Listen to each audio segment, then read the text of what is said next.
सबसे पहले चलते हैं रायपुर से हमारे संवाददाता रामकुमार नायक की ओर। रामकुमार, रायपुर से अपराध जगत की बात करें तो आज क्या कुछ बड़ी खबर देखने को मिली?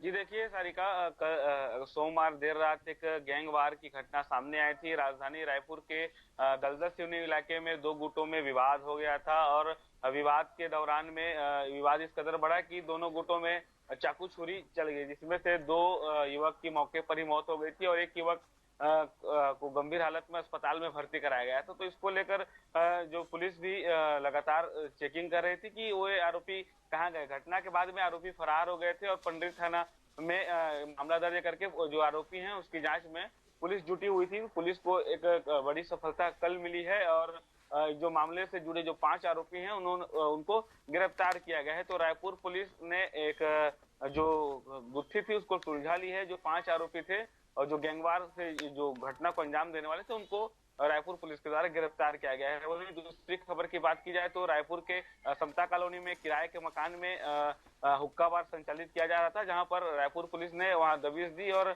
जो मौके पर वहां जो 3 आरोपी जो थे जो उस हुक्का बार को संचालन कर रहे थे उनको रायपुर पुलिस के द्वारा गिरफ्तार किया गया है। वही उसकी आजाद चौक थाने में उस मामले की शिकायत दर्ज की गई है और आरोपियों के खिलाफ वहां पर मामला दर्ज करके कार्रवाई की गई है। वहीं तीसरी और बड़ी खबर की अगर बात की जाए तो रायपुर पुलिस के द्वारा लगातार चेकिंग और विजिबल पुलिसिंग लगातार की जा रही है और साथ में कल हमने देखा कि 36 जो अपराधियों को अलग अलग मामलों में रायपुर पुलिस के द्वारा गिरफ्तार किया गया है। अगर 36 जो गिरफ्तारी की गई उसमें अलग अलग मामले, जैसे कोई चाकू के साथ में किसी को गिरफ्तार किया गया है तो किसी को अवैध शराब के साथ में गिरफ्तार किया गया है। तो रायपुर पुलिस के द्वारा लगातार चेकिंग अभियान जारी है और जो हमने देखा कि रायपुर पुलिस ऐसे स्थानों पर पहुंच रही है जहां पर लोगों का आना जाना कम है, जहां पर गुटबाजी और सट्टेबाजी होता है, जहां पर जो अपराध जो बढ़ सकते हैं, ऐसे स्थानों पर भी पुलिस की लगातार चेकिंग अभियान जारी है और उसको लेकर भी रायपुर पुलिस ने कल एक बड़ी कार्रवाई की है और लगभग 30 से अधिक जो अपराधियों को रायपुर पुलिस ने गिरफ्तार किया है। वहीं अगर एक और बड़ी खबर की बात की जाए तो टिकरा थाना क्षेत्र में एक व्यक्ति के द्वारा अवैध रूप से गांजा बेचते हुए गांजा बेचने के लिए ग्राहक तलाश रहा था। इसकी सूचना रायपुर के टिकरापारा थाना पुलिस को मिली, जहां पर रायपुर पुलिस ने वहां मौके पर मुखबिर लगाई और मुखबिर की सूचना पर टिकरापारा पुलिस के द्वारा वहां पर मौके पर युवक को गिरफ्तार किया गया है और युवक के कब्जे से लगभग 2 किलो गांजा जब्त किया गया है। तो ये तो दिन भर की ये खबर रही जहां पर रायपुर पुलिस के द्वारा जो अलग अलग मामले हैं उस पर लगातार कार्रवाई की जा रही है और आने वाले दिनों में भी देखना होगा कि रायपुर पुलिस और अपराध को नियंत्रण करने के लिए और क्या बेहतर कार्रवाई करने वाली है। जी रामकुमार, जैसा कि आपने बताया कि राजधानी के बीच में समता कॉलोनी में हुक्का बार चलाया जा रहा था, घर में किराए के मकान में, तो हुक्का बंद होने के बावजूद भी ऐसी घटना सामने आना, इसे किस प्रकार से देखते हैं आप?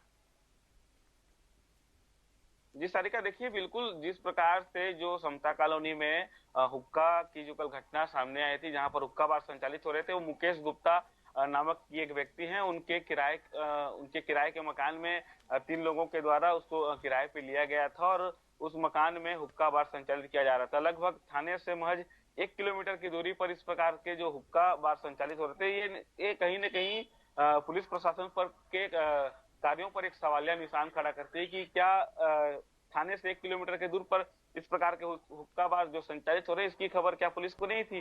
क्या उनके द्वारा कोई पेट्रोलिंग की टीम भी नहीं भेजी जाती थी? क्या जो तमाम जो बातें हैं ये सामने आ रहे हैं और इसको लेकर आजाद चौक के जो सीएसपी मयंक गुर्जर है उनका भी कहना है कि उनके द्वारा लगातार पेट्रोलिंग की जा रही थी, लेकिन इसके बावजूद भी इस प्रकार की घटना सामने आई है। तो कहीं न कहीं और पुलिस के कार्यों पर भी सवालिया निशान है और जिस प्रकार से मुख्यमंत्री भूपेश बघेल ने एक निर्देश दिया था कि प्रदेश में कहीं पर भी हुक्का बार संचालित नहीं होंगे, साथ में जो ऐसे जो हुक्का बार संचालित करते हुए अगर लोग पाए जाएंगे तो उन पर भी एक कड़ी कार्रवाई करने के निर्देश भी मुख्यमंत्री भूपेश बघेल ने एसपी और कलेक्टर के बैठक में दिया।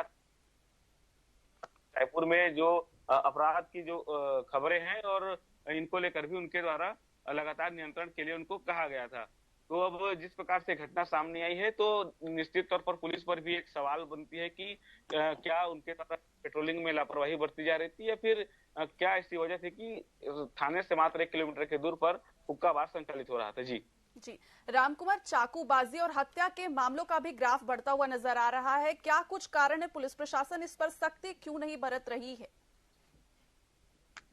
जी बिल्कुल, अगर छत्तीसगढ़ को हम अपराधगढ़ कहें तो अतिशयोक्ति की बात नहीं होगी, क्योंकि जिस प्रकार से चाकूबाजी की घटना और जो अन्य अपराध है वे लगातार सामने आ रहे हैं। पुलिस का कहना है कि उनके द्वारा लगातार कार्रवाई की जा रही है तो अच्छी बात है सारिका, लेकिन जिस प्रकार से जो अपराध बढ़ रहे उस पर नियंत्रण रायपुर पुलिस के द्वारा नहीं किया जा रहा है। क्योंकि हमने हाल ही में देखा कि जो दलदल सिवनी में 2 गुटों में जो गैंगवार हुई है उसमें 2 लोगों की मौके पर ही मौत हो जाती है। तो आप अंदाजा लगा सकते हैं कि राजधानी रायपुर में किस प्रकार से लगातार अपराध बढ़ रहे हैं। उसके साथ में अगर और जो अपराध की अगर बात की है तो ठगी के मामले भी लगातार सामने आ रहे हैं और साथ में जो जो अन्य जो अपराध हैं उसमें भी लगातार बढ़ोतरी हो रही है। रायपुर पुलिस का दावा है कि उनके द्वारा लगातार कार्रवाई की जा रही है, लेकिन कार्रवाई ही नहीं, जनता का कहना है कि सिर्फ कार्रवाई कर रही है पुलिस, ये तो उनकी ड्यूटी है, इसको करनी ही चाहिए, लेकिन रायपुर पुलिस को उस पर नियंत्रण की भी कोई तरीका अपनाना चाहिए कि रायपुर कैसे